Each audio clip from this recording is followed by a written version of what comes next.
Un pauvre et un riche ne peuvent pas s'asseoir sur la même table et parler. Si l'un a faim et l'autre, voilà, c'est compliqué. C'est ce que je passe mon temps à dire à tous ceux qui viennent nous parler de cohésion sociale. Quelqu'un ne peut pas avoir faim et quelqu'un qui mange à sa faim, vous voulez les asseoir pour parler à la même table, c'est pas possible. Il faut que tout le monde ait à manger d'abord. Nous aimerions pouvoir labourer tous les champs de tous les paysans de Burkina Faso, les donner les semences qu'il faut et les permettre de pouvoir avoir les intrants nécessaires à coût subventionné pour pouvoir nous aider dans la lutte contre l'insécurité alimentaire. Parce que l'autosuffisance alimentaire est un droit. C'est dans ce même sens que nous avons créé dernièrement l'ONBA, l'Office national d'aménagement des barrages hydro-agricoles. Nous allons l'équiper parce que tous êtes témoins dans vos différentes régions que nous avons beaucoup de retenues d'eau, beaucoup de barrages, mais qui sont ensablés, qui sont bouchés. Et nous avons la possibilité de faire d'autres barrages. Nous sommes en train de payer de l'équipement pour cet office pour qu'il puisse se déployer sur le territoire et avec la contribution des populations, pouvoir construire beaucoup de barrages et désensabler beaucoup de barrages. Nous allons poursuivre ce combat. Nous allons poursuivre ce combat jusqu'à l'atteinte de l'autosuffisance alimentaire et que nos populations puissent manger à leur faim. Dans le domaine donc des infrastructures, nous avons un manque crucial de routes. Et en faisant l'analyse, nous avons trouvé pour certaines routes des études très vieilles. Et pour d'autres, il n'y a pas d'études. Nous ne pouvons pas construire une route sans avoir des études. Les études sont préalables. Voilà pourquoi dans ce secteur, nous avons ordonné au ministère de faire beaucoup d'études sur beaucoup de tronçons, ce qui nous permettra donc à l'avenir de pouvoir lancer des travaux et bien faire ces travaux pour que ce soit durable sur beaucoup de tronçons. Pour cela, nous avons remarqué que les frais pour bitumer 1 km de tronçon, nous sommes autour de 500 millions de francs.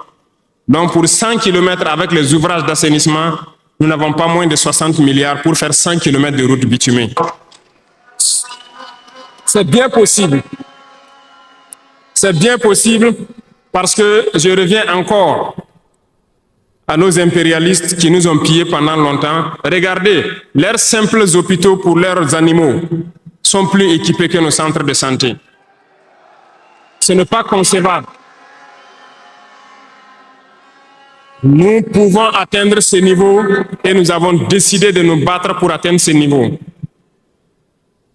Le ministère a été instruit aussi de former le personnel nécessaire pour équiper ces centres-là au fur et à mesure que nous les mettons en place, parce que ça nécessite des professionnels engagés. Et pour être plus pointu, nous avons remarqué que nous avons des médecins assez posés, prenant l'exemple de ceux qui opèrent le cœur. Nous sommes en train donc de les accompagner pour pouvoir avoir un institut vraiment assez équipé et les permettre de faire certaines chirurgies du cœur sur place parce qu'ils en ont la capacité. C'est l'équipement qui les manque. On attend leur point de situation pour pouvoir les aider et les soutenir. Dans le domaine donc de l'urbanisme, nous sommes dans un processus de pouvoir redessiner nos villes. Et si vous remarquez, les villes sont trop grandes, si je prends Ouagadougou, mais les infrastructures d'assainissement et autres ne suivent pas. Ça fait que nous pataugeons dans la boue et nous n'avons pas assez d'assainissement. Ça nous crée beaucoup de maladies qui peuvent donc amener des épidémies. Nous avons un processus de pouvoir concentrer les villes à travers donc des constructions à hauteur.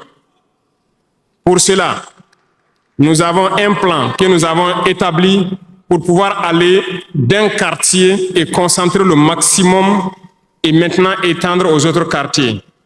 Certainement, si les gens sont déplacés dans ces quartiers, beaucoup de terres vont se libérer pour pouvoir maintenant dessiner de bons plans pour nos villes. Nous allons commencer par des villes, un certain nombre de villes d'abord, et pouvoir l'étendre à toutes les autres villes. L'urbanisme doit pouvoir donc nous amener à jouer sur le volet de la santé. Parce que si l'urbanisation est bien faite, il y a un bon nombre de maladies telles que la dengue, le choléra et certaines maladies liées aux eaux sales qui stagnent dans nos rues. Nous allons donc avoir un bon résultat dans le domaine sanitaire. Ce qui m'amène donc dans le volet de la santé. Nous avons décidé depuis un temps de rehausser le plateau technique d'un certain nombre de CHR, d'équiper certains centres donc de scanners et d'appareils qui puissent permettre aux citoyens d'avoir des examens adéquats et à moindre coût.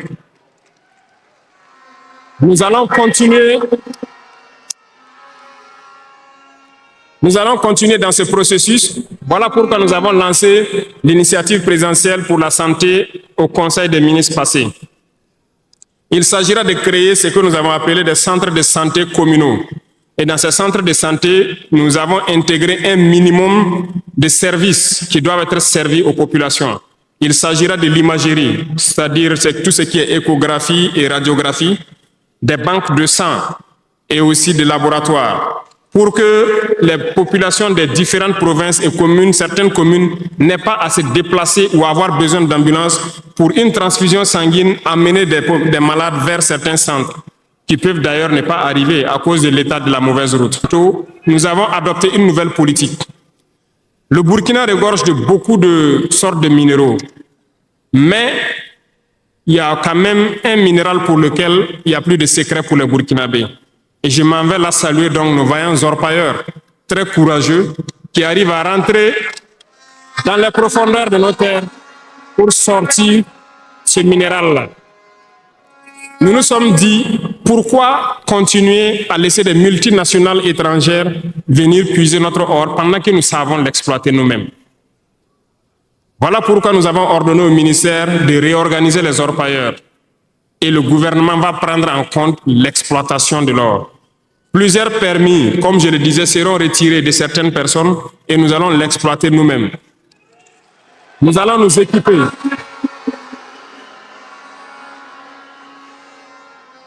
Nous allons nous équiper en machines pour le faire, mais même si nous n'arrivons pas à nous équiper de manière conséquente, nos orpailleurs ont fait leur preuve de courage et d'abnégation. Nous allons creuser nous-mêmes notre or et ça sera pour nous au Burkina ici.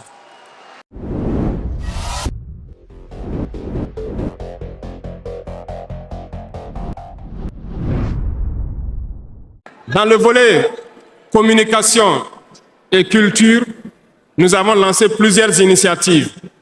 Au cours de l'année 2024, vous avez pu célébrer avec nous donc le mois donc de consommation locale. Nous avons eu les journées traditionnelles, le mois du patrimoine. Beaucoup d'activités ont été menées. Nous allons continuer à ramener donc en surface, donc notre culture, parce que c'est de là que nous retrouvons notre identité.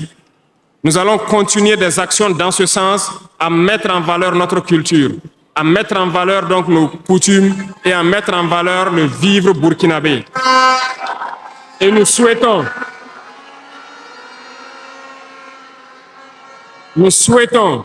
que chacun soit acteur de l'émergence du Burkina Faso à travers sa manière de communiquer. Parce que tout se trouve dans la communication aussi. Vous avez suivi dernièrement la guerre communicationnelle qui a été dressée contre nous et ça continue, ça ne va pas s'arrêter.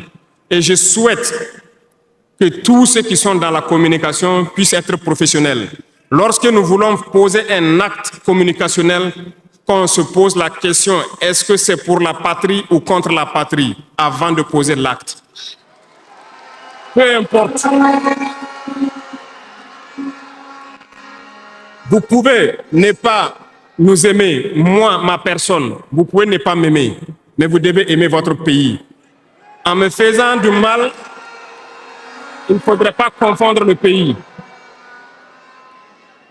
Et donc, la politique dans le domaine de la communication va devoir aller dans ce sens-là. Et nous serons obligés donc de recadrer la communication sur tous les aspects.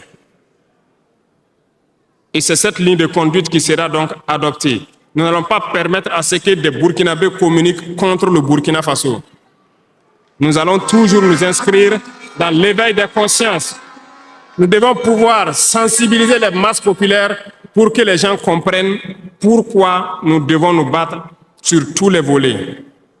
Revenant au domaine donc de l'agriculture, comme vous pouvez le constater, nous avons lancé des initiatives depuis 2023 et cette année, l'offensive a été lancée.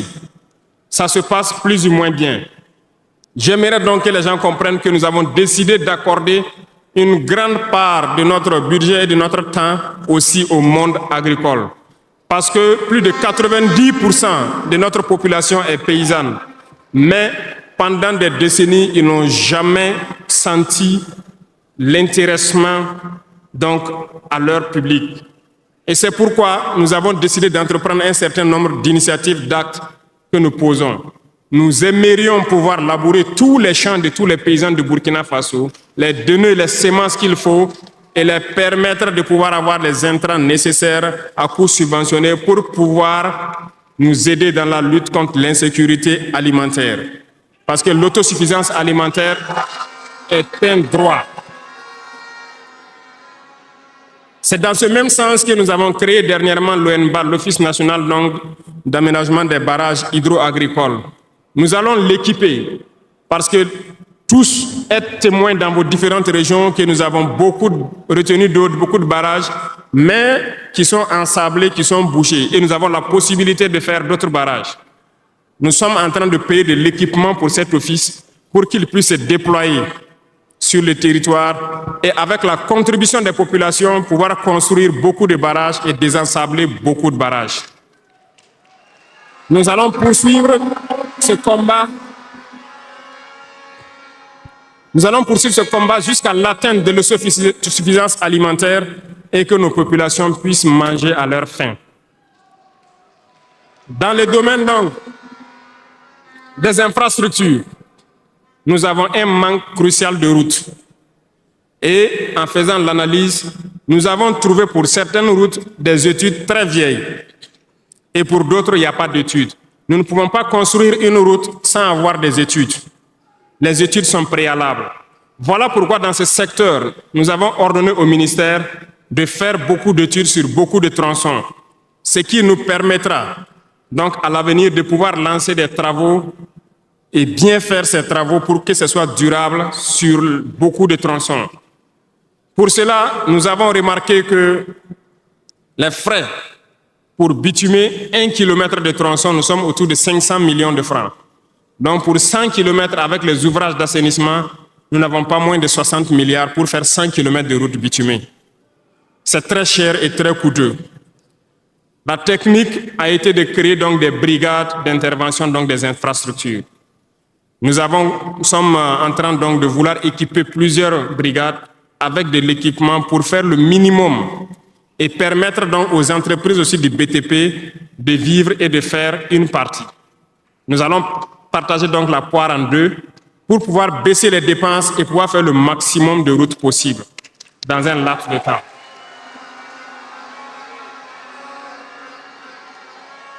Cela donc a déjà commencé et nous allons poursuivre au cours donc de ces 5 années dans ce processus pour que dans toutes les régions, nous puissions quand même pouvoir rallier le maximum de chefs-lieux de province et que nous puissions faire écouler nos marchandises et que les personnes puissent se déplacer sereinement. Dans le domaine donc de l'urbanisme, nous sommes dans un processus de pouvoir redessiner nos villes. Et si vous remarquez, les villes sont trop grandes, si je prends Ouagadougou, mais les infrastructures d'assainissement et autres ne suivent pas. Ça fait que nous pataugeons dans la boue et nous n'avons pas assez d'assainissement. Ça nous crée beaucoup de maladies qui peuvent donc amener des épidémies. Nous avons un processus de pouvoir concentrer les villes à travers donc des constructions à hauteur. Pour cela, nous avons un plan que nous avons établi pour pouvoir aller d'un quartier et concentrer le maximum et maintenant étendre aux autres quartiers. Certainement, si les gens sont déplacés dans ces quartiers, beaucoup de terres vont se libérer pour pouvoir maintenant dessiner de bons plans pour nos villes. Nous allons commencer par des villes, un certain nombre de villes d'abord, et pouvoir l'étendre à toutes les autres villes. L'urbanisme doit pouvoir donc nous amener à jouer sur le volet de la santé. Parce que si l'urbanisation est bien faite, il y a un bon nombre de maladies telles que la dengue, le choléra et certaines maladies liées aux eaux sales qui stagnent dans nos rues, nous allons donc avoir un bon résultat dans le domaine sanitaire. Ce qui m'amène donc dans le volet de la santé. Nous avons décidé depuis un temps de rehausser le plateau technique d'un certain nombre de CHR, d'équiper certains centres donc de scanners et d'appareils qui puissent permettre aux citoyens d'avoir des examens adéquats et à moindre coût. Nous allons continuer dans ce processus. Voilà pourquoi nous avons lancé l'initiative présidentielle pour la santé au Conseil des ministres passé. Il s'agira de créer ce que nous avons appelé des centres de santé communaux. Et dans ces centres de santé, nous avons intégré un minimum de services qui doivent être servis aux populations. Il s'agira de l'imagerie, c'est-à-dire tout ce qui est échographie et radiographie, des banques de sang et aussi des laboratoires, pour que les populations des différentes provinces et communes, certaines communes, n'aient pas à se déplacer ou avoir besoin d'ambulance pour une transfusion sanguine, amener des malades vers certains centres, qui peuvent d'ailleurs ne pas arriver à cause de l'état de la mauvaise route. Donc, cette initiative est déjà lancée et nous allons faire en sorte que nous puissions commencer avant la fin de l'année la construction des premiers centres et leur équipement. Nous allons le poursuivre au fur et à mesure jusqu'à la limite donc de nos moyens pour pouvoir donner une santé, un système de santé fort à toutes nos populations. Nous ne voulons pas voir quelqu'un quitter sa localité pour venir vers un CHR pour une radio ou pour une transfusion sanguine. Donc, c'est bien possible. C'est bien possible parce que je reviens encore à nos impérialistes qui nous ont pillés pendant longtemps. Regardez, leurs simples hôpitaux pour leurs animaux sont plus équipés que nos centres de santé. Ce n'est pas concevable. Nous pouvons atteindre ce niveau et nous avons décidé de nous battre pour atteindre ce niveau. Le ministère a été instruit aussi de former le personnel nécessaire pour équiper ces centres-là au fur et à mesure que nous les mettons en place, parce que ça nécessite des professionnels engagés. Et pour être plus pointu, nous avons remarqué que nous avons des médecins assez posés, prenant l'exemple de ceux qui opèrent le cœur. Nous sommes en train donc de les accompagner pour pouvoir avoir une institut vraiment assez équipé et les permettre de faire certaines chirurgies du cœur sur place parce qu'ils en ont la capacité. C'est l'équipement qui les manque. On attend leur point de situation pour pouvoir les aider et les soutenir. Beaucoup d'autres spécialités ont fait leurs preuves et nous ferons tout pour les accompagner donc dans ce sens. Dans l'initiative, il est prévu aussi des centres de réanimation dans certains CHR qui n'en disposent pas. Parce qu'il nous a été dit qu'après plusieurs opérations, des patients souvent décèdent du fait de manque de centres de réanimation. Donc c'est un tout complet que nous sommes en train de mettre en œuvre pour pouvoir renforcer le système de santé. Et nous sommes convaincus que si les Burkinabés mangent à leur faim et que l'urbanisation est bien faite, nous avons déjà gagné en termes de santé sur beaucoup de plans. Et il faut l'accompagner maintenant avec l'équipement.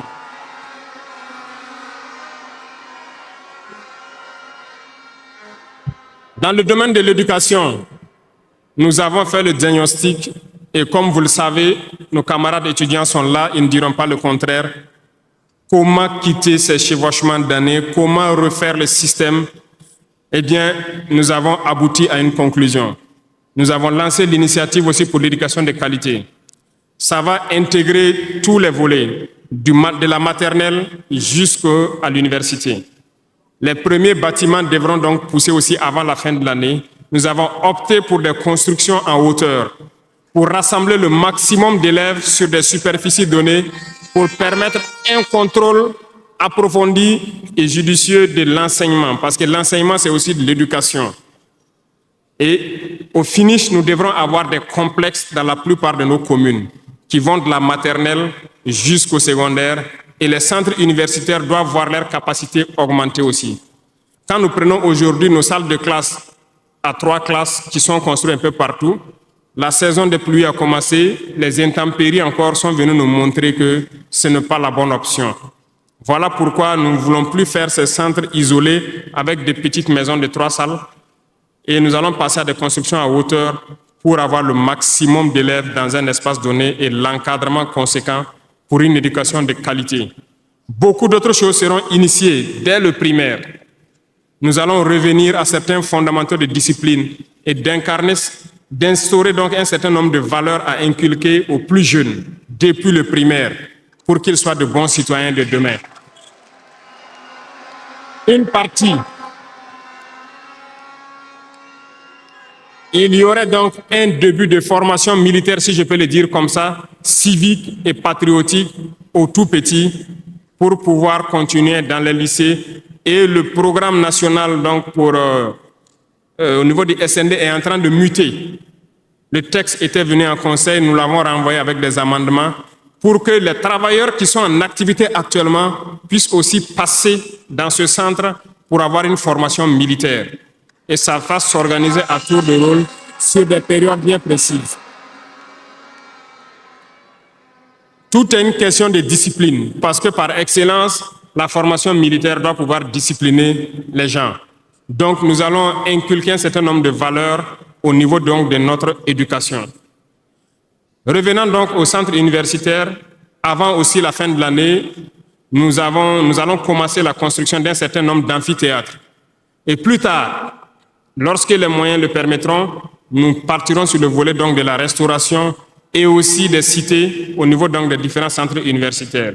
Mais nous commencerons par les amphithéâtres pour les permettre d'avoir donc où travailler pour que le décalage qu'il y a en termes donc d'années qui se superposent puisse se réduire considérablement. Nous avons fait une régulation budgétaire qui doit donc passer à l'Assemblée ce mois-là pour pouvoir donc initier toutes ces opérations. Qu'est-ce que cela veut dire? Nous avons diminué les dépenses de fonctionnement de l'administration pour pouvoir injecter ailleurs, notamment dans l'éducation et dans la santé. Ce programme donc est prêt, il a été lancé et dans les jours à venir, vous serez témoins de l'évolution donc de tout ce que nous sommes en train de vous dire. Et nous poursuivrons ce schéma tout au long donc de ces 60 mois qui nous a été consacré.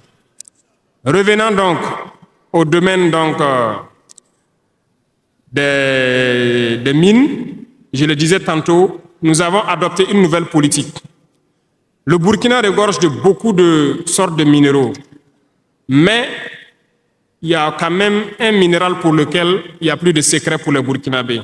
Et je m'en vais là saluer donc nos vaillants orpailleurs, très courageux, qui arrivent à rentrer dans les profondeurs de nos terres pour sortir ce minéral-là. Nous nous sommes dit, pourquoi continuer à laisser des multinationales étrangères venir puiser notre or pendant que nous savons l'exploiter nous-mêmes? Voilà pourquoi nous avons ordonné au ministère de réorganiser les orpailleurs et le gouvernement va prendre en compte l'exploitation de l'or. Plusieurs permis, comme je le disais, seront retirés de certaines personnes et nous allons l'exploiter nous-mêmes. Nous allons nous équiper.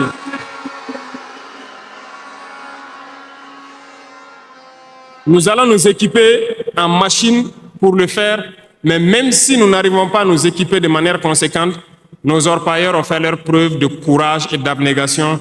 Nous allons creuser nous-mêmes notre or et ça sera pour nous au Burkina ici.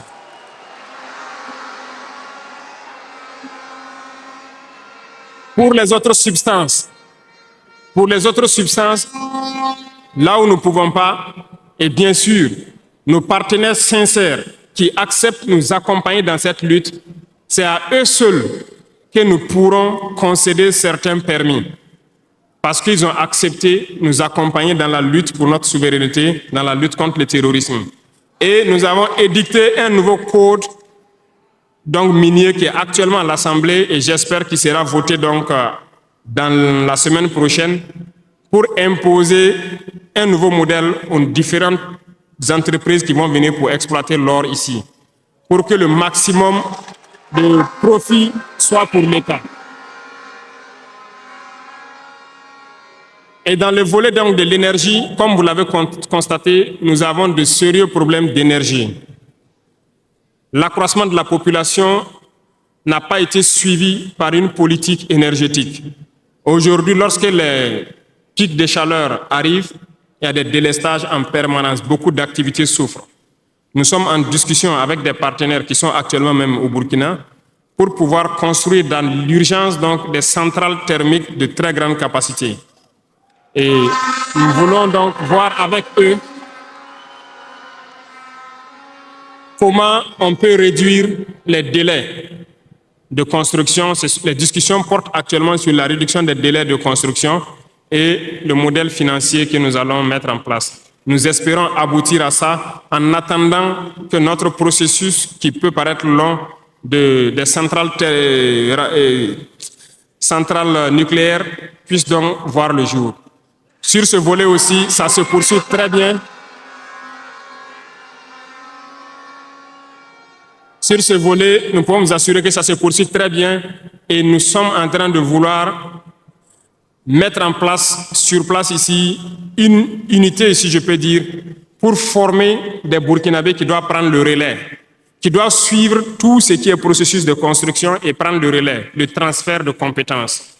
Donc, ça va prendre vraiment un processus assez scientifique pour que nous puissions, à l'avenir, lorsque la centrale sera là, que dans un futur pas loin, ça soit la propriété exclusive des Burkinabés, que les ingénieurs burkinabés se l'approprient et pouvoir le mettre en œuvre, pouvoir l'entretenir.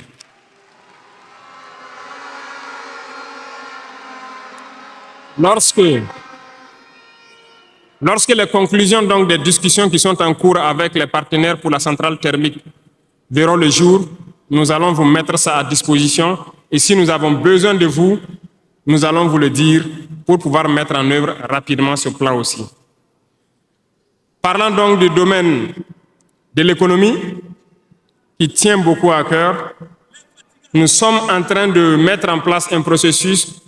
Le paiement donc de la dette intérieure a commencé un peu avec les plus petites dettes. Les factures de moins de 100 millions ont été payées et nous poursuivons au fur et à mesure parce que ça doit permettre de soulager le secteur privé et de pouvoir donc relancer l'économie.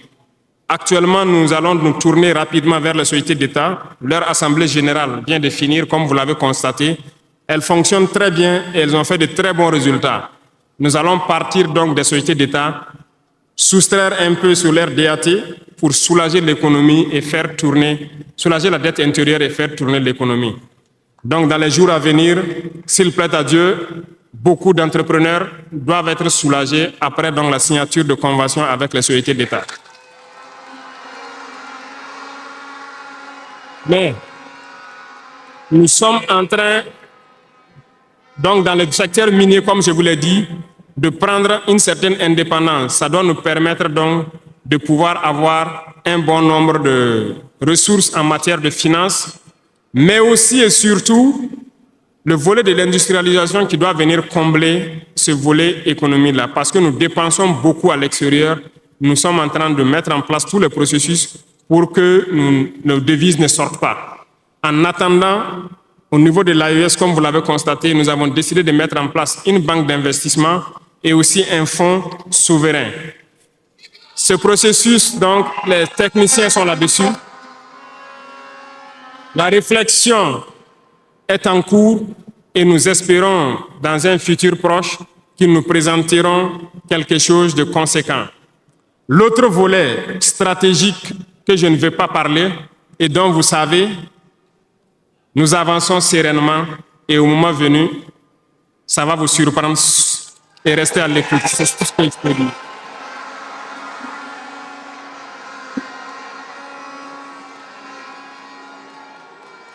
Dans le volet commerce et industrialisation, nous avons aussi posé les diagnostics, comme je vous le disais. Actuellement, comme vous le constatez, nous avons énuméré un bon nombre de produits que nous importons de l'extérieur. Alors, nous sommes en train d'entamer un processus d'industrialisation. Il faut que nous arrivions à mettre le maximum d'industrie sur place pour transformer nos matières premières et pour pouvoir fabriquer ce que nous consommons. Nous sommes dans ce processus et nous discutons avec beaucoup de partenaires pour avoir le maximum d'industries sur place. Cela va faire en sorte que nos devises ne sortent pas et que l'économie tourne bien et que aussi nous puissions avoir de l'emploi pour les jeunes. C'est dans ce cadre que nous avons pris certains décrets pour faciliter la création des petites entreprises. Nous avons élagué tout ce qui est taxes durant donc un bon nombre d'années pour que les petites entreprises puissent se créer et vivre. Malheureusement, les petites entreprises se retrouvent confrontées aux besoins de financement. Il faut le dire, au niveau des banques, ça s'avère beaucoup compliqué pour qu'on puisse avoir des financements lorsque vous créez votre entreprise. Nous avons rencontré le monde des banquiers et comme je le disais, nous avons échangé, mais je ne suis pas du tout satisfait parce que le retour qui devait être fait pour que nous les accompagnions pour financer les petites entreprises n'est pas satisfaisant. Voilà pourquoi nous sommes en train de réorganiser nos fonds qui étaient disponibles au niveau de l'État. Nous les avons rassemblés en un certain nombre de fonds, tant au niveau de l'agriculture, tant au niveau donc du ministère de l'Emploi, pour pouvoir prochainement ravitailler ces fonds-là et pouvoir permettre aux jeunes qui créent les entreprises d'avoir des crédits et de pouvoir se lancer. Donc, et je profite interpeller donc le monde donc encore des banquiers de revenir avec des propositions parce que nous avons des solutions, mais peut-être pas de bonnes solutions pour eux. Mais il faut qu'ils reviennent un peu pour nous appuyer à pouvoir aider les jeunes à s'en sortir. Le cas échéant, nous serons obligés de mettre en place un plan, peut-être qui ne va pas plaire, mais nous serons obligés.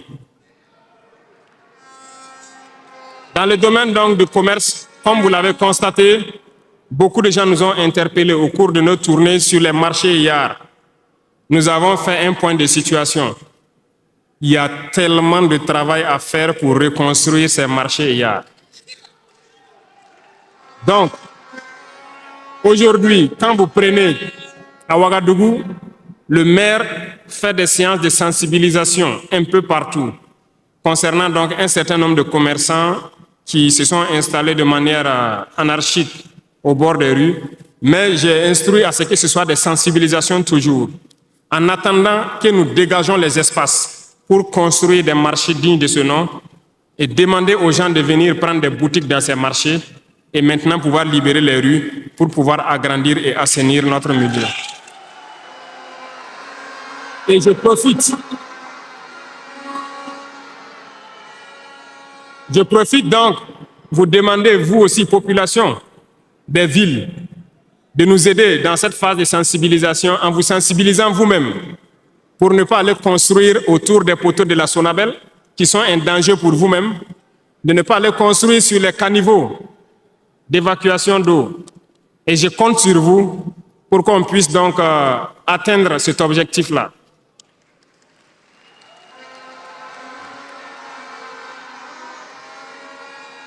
Revenons donc au volet donc de l'emploi, le sport, la jeunesse. Nous sommes en train de faire une réforme. Il y aura un remaniement ministériel dans quelques jours où l'architecture des ministères va changer un peu.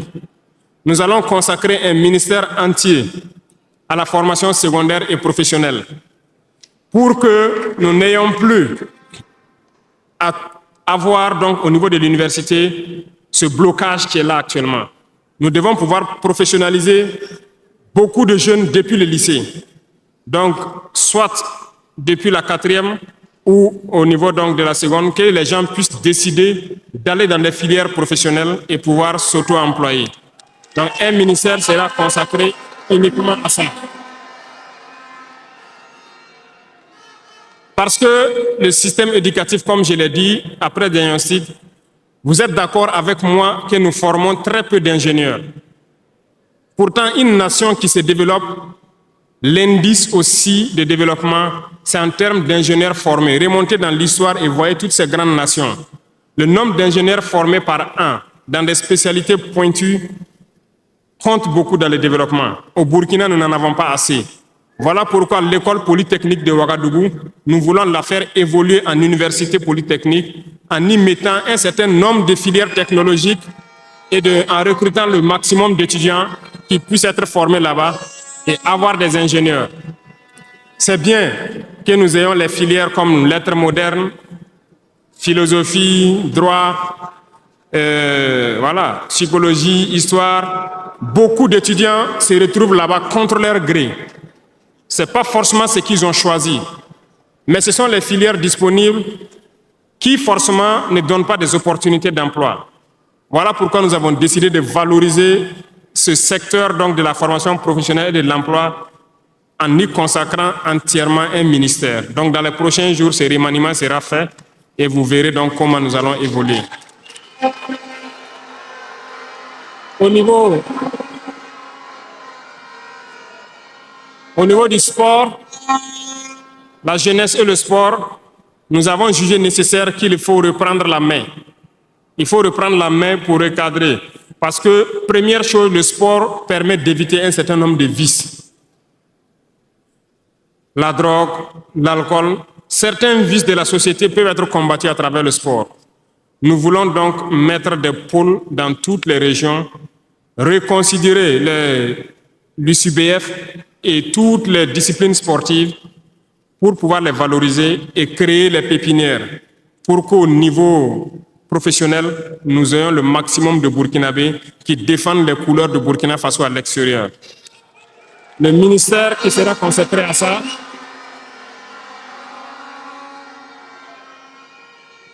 donc, il y a beaucoup déjà de textes qui ont été écrits et nous allons mettre en œuvre cela dès les prochains jours après le remaniement pour créer nous-mêmes ces espaces-là.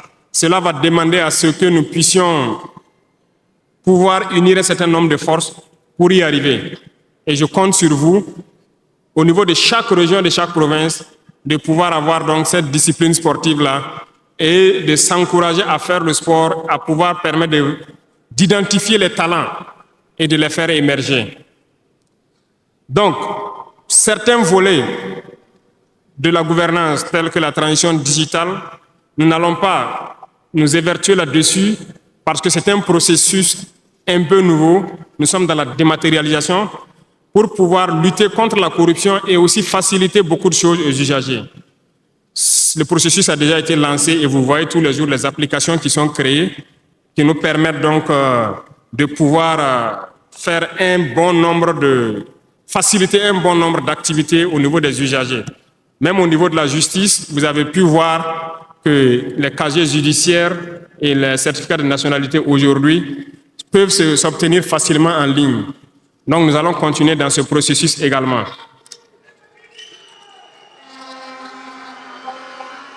Revenons donc au domaine donc de l'humanitaire. Nous avons donné donc instruction au ministère. C'est le ministère de la Femme, du Genre, de la Cohésion sociale et de l'action humanitaire. C'est eux qui traitent toutes ces questions. Mais nous avons décidé dans une première phase de nous concentrer sur l'action humanitaire, notamment soutenir les populations qui retournent dans leur village. Aujourd'hui, imaginez des populations qui retournent dans leur village en début de saison ou pendant la saison pluvieuse. C'est très difficile pour eux de pouvoir se nourrir ce temps-là. Donc, certains volets peuvent sentir moins donc, la présence du ministère, notamment le genre et autres. C'est parce que nous avons donné instruction au ministère de se concentrer sur l'action humanitaire. Au fur et à mesure que les villages rejoignent, que les villages puissent avoir le minimum pour survivre. Et là, à partir des moments, nous pourrons donc nous intéresser à tous ces volets. Parce que la cohésion sociale dont nous parlons ne peut advenir que lorsque les gens mangent à leur faim d'abord. Un pauvre et un riche ne peuvent pas s'asseoir sur la même table et parler.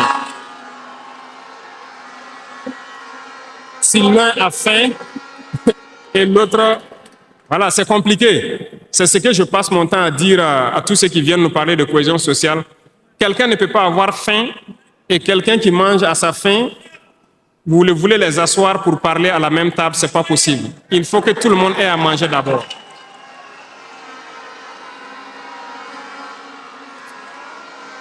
Voilà pourquoi c'est dans la lutte qu'il y a la cohésion. Acceptons de lutter. C'est dans la lutte, c'est dans la guerre qu'est née l'AES. C'est dans la lutte que nous avons pu nous unir dans le Sahel. Et c'est dans la lutte que les Burkinabés sont en train de s'unir. Allez-y voir tous ces villages qui se retournent. Je vous invite à faire le tour. Beaucoup sont venus de différentes provinces. Ils peuvent être dans leur village avec des désaccords. Ils ont été cherchés. Mais quand ils reviennent, ils sont plus soudés que jamais. La cohésion sociale se trouve dans la lutte également. Pour ceux qui ne me connaissent pas, je suis le coach Emmanuel l'agronome. Je suis un agronome, je suis technicien supérieur. Je fais l'élevage du poulet, de la production jusqu'à la commercialisation. Je ne fais pas n'importe quel poulet, je fais la race hybride. Quand je parle de la race hybride, c'est le poulet local amélioré. Et le poulet local amélioré vous permet quand même d'obtenir des poussins, d'engraisser vos poussins, de fabriquer votre aliment. Si vous maîtrisez la nutrition animale, il faut maîtriser ça pour réduire le coût de production. Vous n'êtes pas sans savoir également, les amis, que l'alimentation représente 80% des dépenses. Oui, l'alimentation, c'est 80% des dépenses. Donc, si vous maîtrisez la fabrication d'aliments, vous obtenez vos poussins, vous maîtrisez la commercialisation aussi. Je parle souvent de la commercialisation. Il ne faut pas se lancer dans le poulet pour se lancer dans le poulet. Il faut maîtriser la commercialisation. Il faut transformer le poulet. Il faut maîtriser le marketing de communication, le marketing de vente et le marketing de produits. Il faut améliorer le produit. Les amis, les gens aujourd'hui, ils achètent l'esthétique. Ils achètent l'esthétique. Donc, améliorer le produit. Si vous êtes intéressé par nos produits, nos formations, le numéro est devant vous. Et une fois encore,